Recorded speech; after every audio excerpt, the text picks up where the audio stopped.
Do I have to explain that one? The character just explained it for me by holding up the title of the movie in front of our eyes. Why would you do that? Do you think your audience is idiots?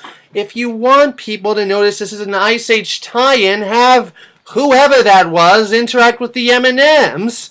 Then I think audiences will get it. Don't just hold the title of the movie up like a sign. As I said in my fast food commercials video, Blue Sky Studios now promotes their movies with McDonald's as opposed to Burger King now because 20th Century Fox promotes movies with McDonald's as opposed to Burger King.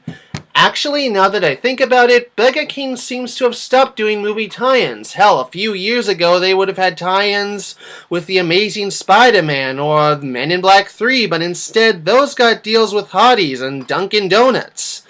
Back to the commercial, though. I chose it because it has the most pointless character I've ever seen in a fast food commercial. What do I mean? Well, in the commercial, the mammoth does nothing. You could cut him out of the commercial and it would be exactly the same. Look!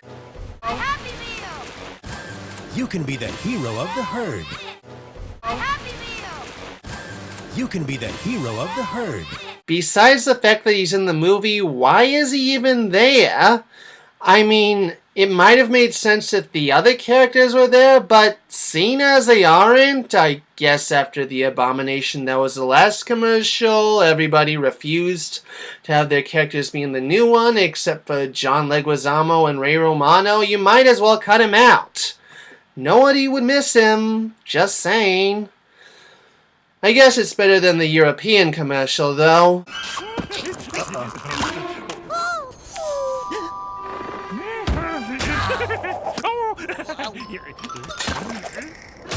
God, those guys creep me out. Plus, what they did with Scrat was weird, no matter how much of a dick Scrat was being.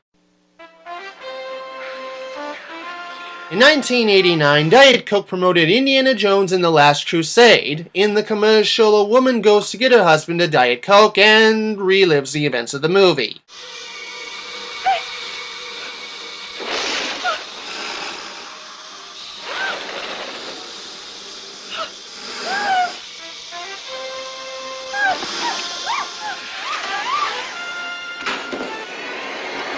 I'd like to see what the aftermath of that was. Frank, you wouldn't believe it. I went to get you a Diet Coke and relive the events of the movie we're watching. Indiana Jones was even there.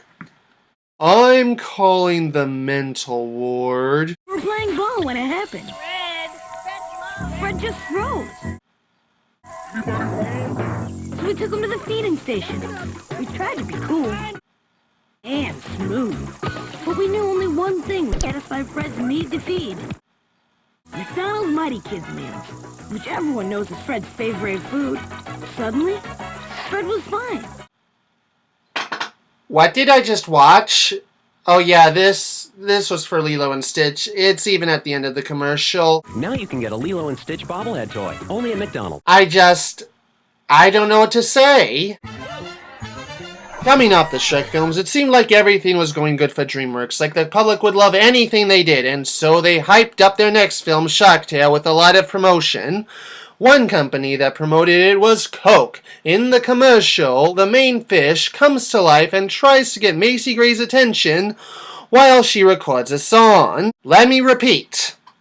In a commercial, with the same name as a drug, somebody hallucinates an animated fish coming to life and trying to get their attention. If this doesn't sound like someone tripping to you, I don't know what does. What's worse is the ending. Did that fish just talk to me? Could the drug parallels be more obvious? Seriously, this makes a Nabisco commercial look drug parallel free by comparison. But before they promoted Shark Tale, they still had to promote Shrek 2, and like many sequels, they upped the tie-ins. Kia Sedona, Twizzler, and Walmart were among the companies that promoted it, as was Sierra Mist.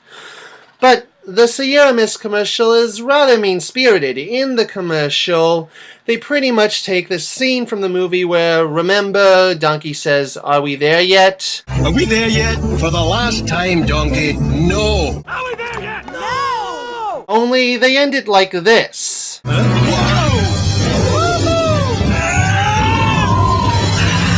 our hero, ladies and gentlemen. I know Shrek gets annoyed at Donkey all the time, but he would never try to kill him. Why do they portray him as a fucking psychopath? What's even weirder is what happens next. Yeah, kinda like that. Yeah, Sierra Mist is like trying to kill someone. That's a great way to sell your product. Look at the size of those M&Ms. Like Shrek 2, Shrek the Third had a plethora of tie-ins, like Energizer, Day In, and M&M's. Let me say that the M&M's commercial is very,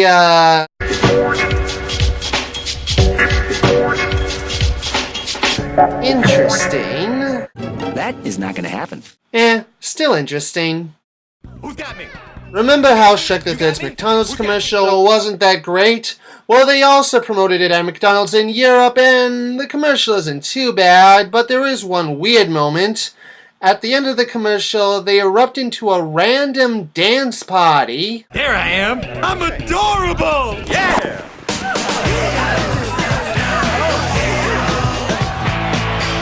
Bad commercial. Don't remind us of Mac and Me.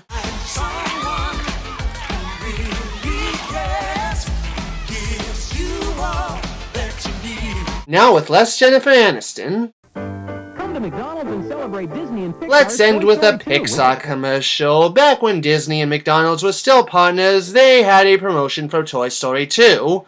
In the commercial, I'm not kidding here, the toys try to get McDonald's. Yeah, let's forget the fact that we're trying to hide from humans, or that we don't even have digestive tracts for that matter. Oh well. As you can see, there were many laughable commercials for products that were, well, high in calories. I'm Marketing Mark, and this has been Coming Soon with Marketing Mark. You review the movies, but I review its advertising.